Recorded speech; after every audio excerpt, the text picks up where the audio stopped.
பிரியமான இறை உறவுகளை, பாவங்கள் கேள்வி கேட்கும், புண்ணியங்கள் பதில் தரும். எனவே பாவம் செய்வதை தவிர்ப்போம். இறையேசுவில் பிரியமான அன்பு பிள்ளைகளை, ஆதாம்கிட்ட கேட்பார் ஆண்டவர், நீ ஏன் அந்த பழத்தை சாப்பிட்ட? ஏவாள் சொல்லிதான் சாப்பிட்டேன். பழி எடுத்து மனைவி மேல போடுவான். ஏவாள்கிட்ட கேட்பாங்க, நீ ஏன் அந்த பழத்தை சாப்பிட்ட? இந்த பாம்பு சொல்லிதான் நான் சாப்பிட்டேன்.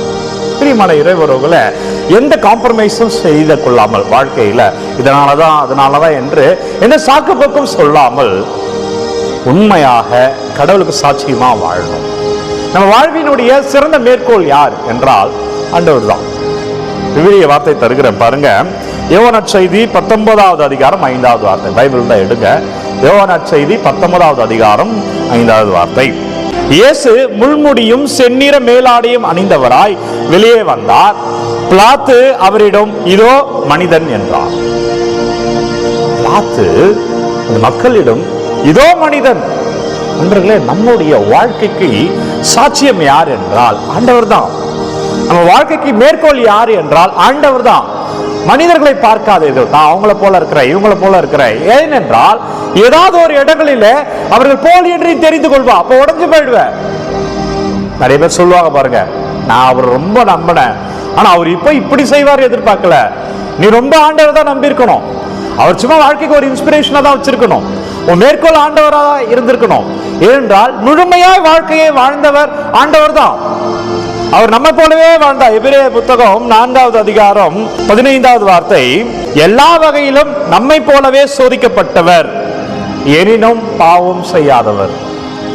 நம்மளை போலவே கஷ்டங்கள் வாழ்க்கையில இயேசு அனுபவித்தார். அவர் வாழ்ந்த காலகட்டத்தில் உன் வழியை அவர் அறிவார், உன் வேதனைகளை அவர் அறிவார், நம் கஷ்டங்களை அவர் அறிவார்.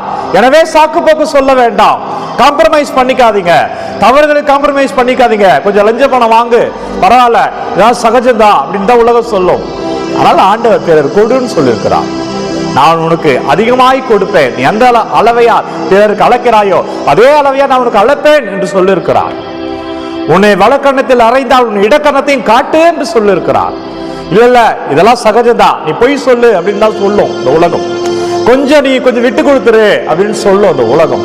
ஆனால் ஆண்டவர் சொல்றார், நீ நேர்மையா இரு, உண்மையா இரு, நான் ஆசீர்வதிப்பேன். எனவே அன்பர்களே, பாவம் செய்ய வேண்டாம். எப்படி பாவத்தை நம்மிடமிருந்து விலக்குவது என்றால் நம்ம ஆண்டவர் கூட இருந்துட்டோம்னாலே பாவம் செய்ய மாட்டோம்.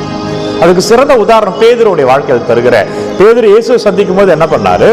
திருப்பி இயேசு உயிர்த்த பிறகு மீண்டும் பேதுரு இயேசுவை சந்திக்கிறார். இயேசு மரித்து உயிர்த்த பிறகு அப்போ நடந்த 2 ஒப்புமையை நான் முன்வைக்கிறேன். முதலாக இயேசுவை பார்க்கிறார் பேதுரு. வலைகளை கடல்ல மீன் பிடிச்சிட்டு இருக்காரு. ஒண்ணுமே சிக்கல. நேற்றைய நாள் சிந்தனை இதுதான் வழங்கினேன். ஒன்றுமே அகப்படல. அப்போது இயேசு சொன்ன உடனே வலை போடுகிறார். வலை முழுவதும் மீன்.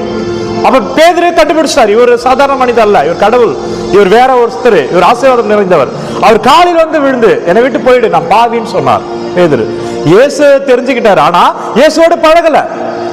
இப்பொழுது மீண்டும் மீன் பிடிக்க போயிடுறாரு. இயேசு மரித்த உடனே சீடர்கள் மீண்டும் கடலுக்கு போயிடுறாங்க, மீன் பிடிக்க தொழிலுக்கு போயிடுறாங்க.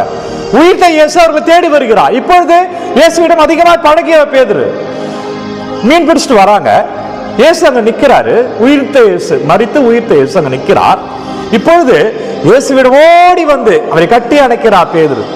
அந்த கப்பல்ல இருந்து, அந்த போட்ல இருந்து இறங்கி ஓடி வந்து இயேசுவை கட்டி அணைக்கிறார். இது எப்படி நடந்தது என்றால், முதல்ல இயேசுவை பார்த்த உடனே என்னை விட்டு போயிட்டு நான் பாவின்னு சொன்னார். அப்போ பேதுருக்கு தெரியாது, அவர் மன்னிப்பார், அவர் அன்பு செய்வார், அவர் என்னை ஆசீர்வதிப்பார், அவர் என்னை தூய்மைப்படுத்துவார். பேதுருக்கு தெரியாது. இப்ப 3 வருஷம் பழகி இருக்கிறார். இப்ப அதே இயேசு வருகிறார். இப்பயும் அதே கப்பல்ல தான் பார்க்கிறார். ஓடி சென்று அவரை கட்டி அணைக்கிறார். மற்ற சீடர்களை விட விரைவாய் ஓடி சென்று கட்டி அணைக்கிறார்.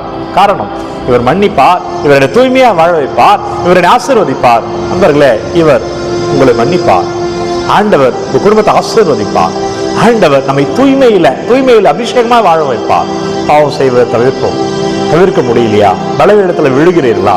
ஒப்பு கொடுத்து கேளுங்க. அவர் கூடவே இருக்கிற பொழுது நம்ம தூய்மையா இருந்துருவோம்.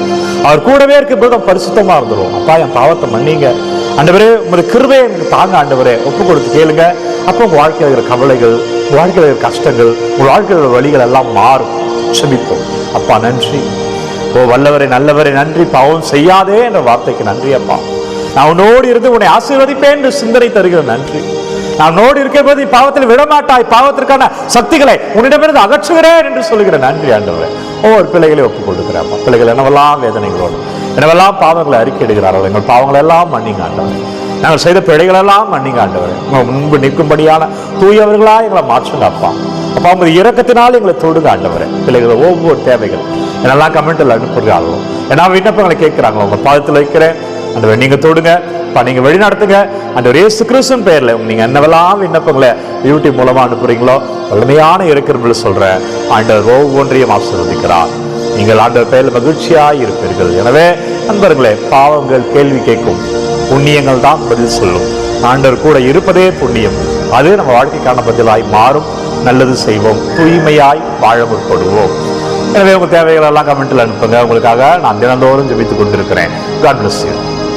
எல்லாம் வல்ல இறைவன் தந்தை, மகன், தூய ஆவியார் உங்களை நிறைவாக ஆசீர்வதிப்பாராக. ஆண்டவர் இயேசு சாமியின் பெயரால் மகிழ்ச்சியாய் வாழ்வீர்கள். நல்லது நடக்கும். தைரியமாய் இருங்கள். எனவே அன்பர்களே, ஒவ்வொரு நாளும் விடியற் காலை 3 மணிக்கு இந்த ஆராதனை வழங்கி கொண்டிருக்கிறோம். யாருக்கு தேவை என்று நினைக்கிறீர்களோ அவர்களோடு பகிர்ந்து கொள்ளுங்க. God bless you.